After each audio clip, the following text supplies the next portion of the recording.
a whole lot of shaking. And we were working on that, and I was getting tired of it. And I walked out in the studio and said, why don't we get off this, Jerry? We come back to it later. Okay.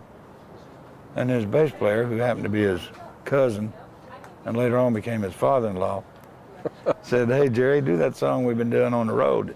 Everybody likes so much. I said, okay. I said, well, let me turn the machine on. So I went in there and turned it on, sat down, and we did a whole lot of shaking. First time I'd ever heard the song. One take. One take. No dry run, nothing. And that was it. Wow. That's a bit of history. That sold over $1 million. That's right. That's right.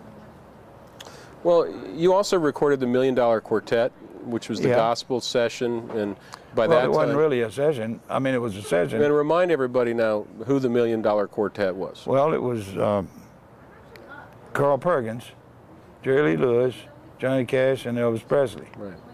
We'd been doing a Carl Perkins session. We cut a hit that day called Matchbox. Oh my God!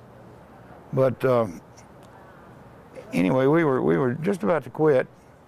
Johnny Cash was there because they were buddies, him and Carl, and Carl had invited him to the session. That's the reason he was here. And Jerry Lee was playing piano in the session.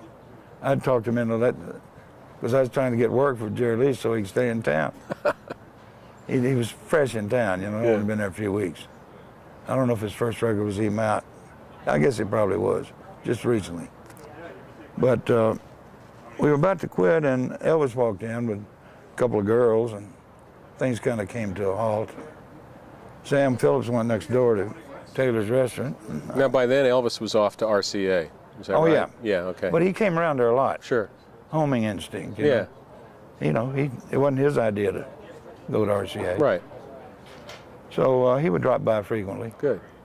And he came in, and Sam Phillips went next door to Taylor's Restaurant. And I'm sitting in there in the control room, and I turned up some knobs, and I heard what was going on out there. And I remember I stood up and said, I think I'd be remiss if I didn't record this. So I stuck on the tape, turned it on, walked out in the studio and moved a couple of mics around, got them kind of positioned, and just let it run.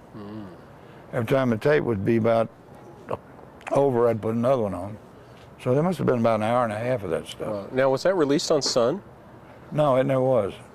Not that I know of. Because it's out. I mean, is it bootleg or? It was bootleg, but then it became a legitimate release. All right. On RCA, I guess, because they had bought all that stuff. Wow.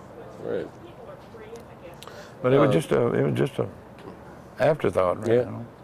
Well, now there was a period where you were still an aspiring performer and performing out at clubs at the same time when you were doing some recording and engineering.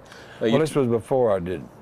When I was working with Elvis. Yeah. Well, you told me a story last night at the was it the Eagle's Nest Lounge when Elvis opened for you? Well, it wasn't exactly like he opened for me. It was like I was the lead singer in this country band, 8-piece country band. It was a real hot band. Had 3 fiddles and everything.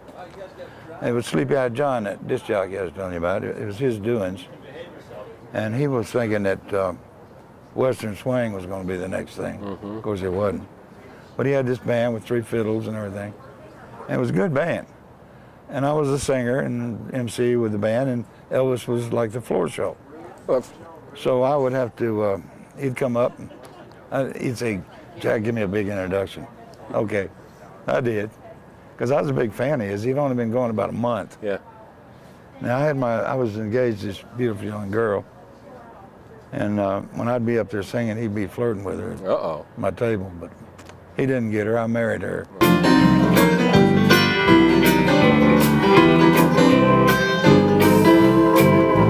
Cowboys, they don't ever understand this thing between a woman and a man, until they find that one they always lose. That's what makes the cowboy sing the blues. The cowboy takes his lonely pen in hand and tries to make somebody understand. But she has ears to hear different tunes. That's what makes the cowboy sing the blues. Cowboys have to fall in love, get hurt and all that bit. Let their hearts hang out so they can write you all a hit. So ladies, if they ask you, don't refuse. Let's all help the cowboy sing the blues. I would be singing and I'd get him up, and then I'd have to come back up. That's when I had to follow Elvis. How was that for you? That was all right. Now, what was the period of time in Memphis from Elvis recording and him getting big? I mean, was there... One day, man. One day? Well, when the record came out. Blue Moon of Kentucky. Blue Moon of Kentucky. The cover of the Bill Monroe classic. Right. And That's All Right, Mom on the other side. Right. I didn't hear it. They played it on Dewey Phillips' show one night. Mm-hmm. He was on like from, I don't know, 7 to 9 or 10, evening show. And I turned on the radio the next morning and Sleepy Eyed John came on, the morning DJ. Mm-hmm. And he said, here's that record everybody's raving about, A Blue Moon, you know. So he literally went from...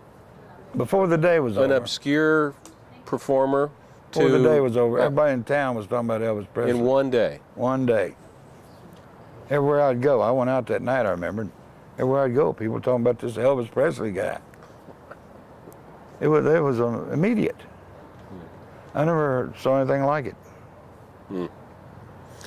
Tell us about your time with U2. Well, you want to hear the whole story? Tell us well, you told me last night the kind of the abbreviated version of when they called you and you didn't know who they were. Yeah.